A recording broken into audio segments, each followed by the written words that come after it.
大家好，我是龙儿。家里面的燃气灶千万不要再用了。如果你家里面还在这样用燃气灶的话，一年会多花好几倍的燃气费。燃气灶大家都不陌生，我们每天都要用到，用来煲汤、炒菜、做饭。我们要用它们的时候，那么就会把火打开。火打开之后，有时候火太大了，我们就需要调小。但是在把火调小的这一步啊，很多人都做错了，以至于每一年多交了好几倍的燃气费。一般情况下呢，家里面的燃气灶分为两种，一种是这种防干烧的，像这种防干烧的燃气灶，我们上面没有任何锅，我们上面没有任何厨具、锅具等等。那么点着火没多久之后，它就会自动报警，并且把火熄掉。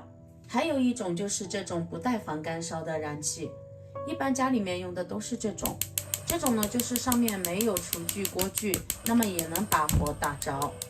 很多时候我们在煲汤啊、煮粥或者是炒菜的时候，有一阵儿会用这种的猛火，还有一阵儿会把火转到最小，相信你也经常会这样吧。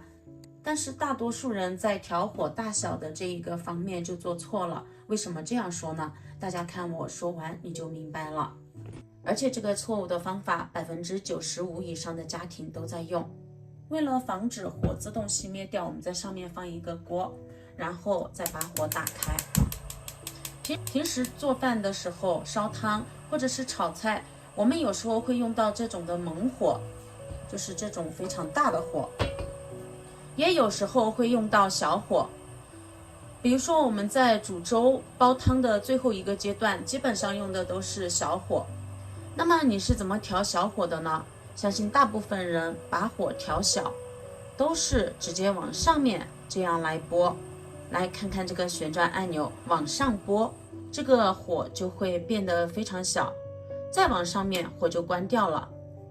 但是我们这个时候需要的是小火，所以说呢，只需要把它往上调得非常小，有火苗的这个样子就可以了。但是很多朋友却不知道，当我们把这个燃气灶的旋钮往上拧到最小的时候，其实它的火也不算小。同时呢，虽然四周的火苗都灭了，但是这些燃气灶里面的通气口，它依然会不停地往外输出天然气。这样一来，也就是出现了一个漏气的情况。我们试想一下，在做饭的时候，这些没有火苗出来的燃气孔里面依然有燃气渗出来，这是非常不安全的。同时呢，对于我们来说也会产生巨大的燃气的浪费。那么一整年下来，燃气费自然就会多上好几倍了。所以说我们往上这样来把火调小，这个方法是错误的。那么应该怎样把火调小呢？我们先把火开到最大，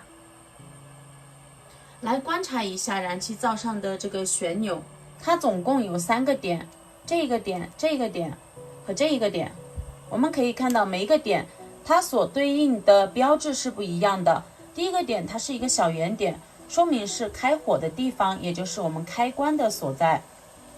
中间它是2个火苗，表示我们的火最大的时候，把这个旋钮选到这个位置，就是火力最强的时候。再看一看这个位置，它只有1个火苗，而且这个火苗我们和这个上面的火苗对比，它是旁边的这一个比较小的火苗。也就是说，我们需要小火的时候，只需要把旋转按钮旋到最下面的这个地方，让它指示到最小的这个火苗的时候，我们再来观察一下燃气，这个时候燃气里面的火苗就是最小了。那很多朋友可能就会问了，那么这个地方的小火和我们刚才最初的这个地方的小火，它有什么不同？这个小火和这个小火它有什么不同？其实从火苗上面来观察，我们就知道它们大有不同。这个火苗往上面旋转按钮的时候，火苗虽然变小了，但是我们依然可以看到这些孔洞里面依稀稀的冒出一点点的火苗，并且呢，燃气它也没有减少，一直在往外输出。但是我们给它旋转到最下面的时候，我们来观察它的火苗全部只从最里面的那一个，也就是这一个火星里面冒出火苗的，而这些外圈里面它是处于一个关闭状态，没有任何的天然气往外输出了。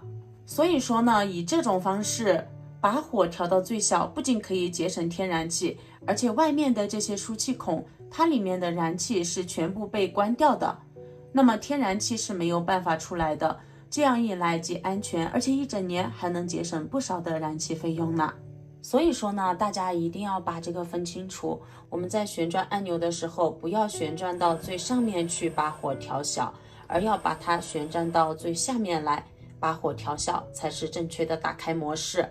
同时大家要记住，如果家里面经常有老人忘记关火的情况，我们最好是选择这一种防干烧的，像这种带有一个防干烧装置的燃气灶。那么我们在做饭或者是烧开水煲粥的时候，当锅里面的水全部被烧干之后，它就会自动灭火，这样用起来呢也可以增加安全。尤其是家里面没有年轻人，只有老人和小孩待在家里面的，最好是选择一个这种的燃气灶哦。那么今天呢，主要给大家分享了咱们燃气灶的一个正确用法，怎么来正常的把火调小。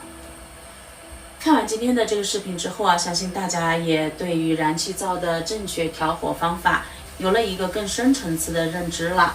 难怪以前家里面的燃气灶一年有那么多的燃气费呢，原来是我们一直调火没有调好啊。所以呢，学会了今天的这个方法之后，以后咱们一年能节省不少的燃气费呢，而且还大大的增加了用燃气灶的一个安全性。那么也希望今天的分享能对你有所帮助，喜欢我的视频记得点个赞哦，点击我的头像可以观看更多的视频。那么本期的视频分享就到这里了，咱们下期视频再见，拜拜。